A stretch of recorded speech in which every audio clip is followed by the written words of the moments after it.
यो फल चिन्दै नचिन्ने मान्छेहरू पनि छन् होला र हाम्रो यो समाजमा।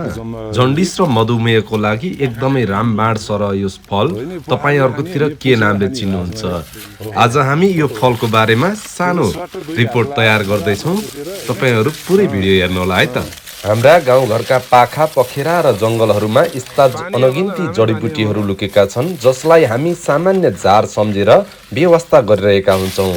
तर के तपाईँहरूलाई थाहा छ त्यही झार मानिसको जीवन बचाउने सञ्जीवनी बुटी पनि बन्न सक्छ? हो, आज हामी कुरा गर्दैछौँ पानी अमला अर्थात् भुइँ अमलाको। हेर्दा सामान्य झार जस्तो देखिए पनि यसको जमिन मुनि फल्ने फल र पुरै बोट औषधीय गुणले भरिपूर्ण हुन्छ।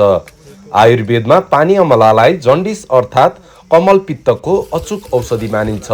यसको प्रयोग विधि पनि निकै सरल छ। पानी अमला सुकाएर बनाइएको 7 देखि 8 ग्राम धुलोलाई मिश्री पानीमा मिलाएर 1 महिनासम्म नियमित सेवन गर्दा जन्डिसमा चमत्कारिक फाइदा हुन्छ।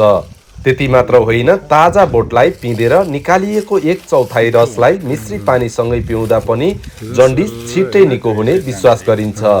यो जडीबुटी जन्डिसमा मात्र होइन, मधुमेह अर्थात् सुगरका बिरामीहरूका लागि पनि उत्तिकै लाभदायक छ।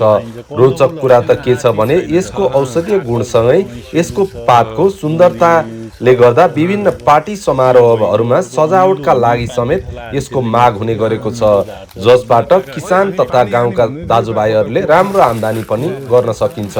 हाम्रो वरिपरि नै रहेका यस्ता अनमोल जडीबुटीहरूको सही पहिचान गर्न सके हामी महँगो उपचारबाट मात्र बच्दैनौँ, स्वस्थ जीवन पनि जिउन सक्छौँ। गाउँघरको यो वरदानलाई चिनौँ र प्रयोग गरौँ।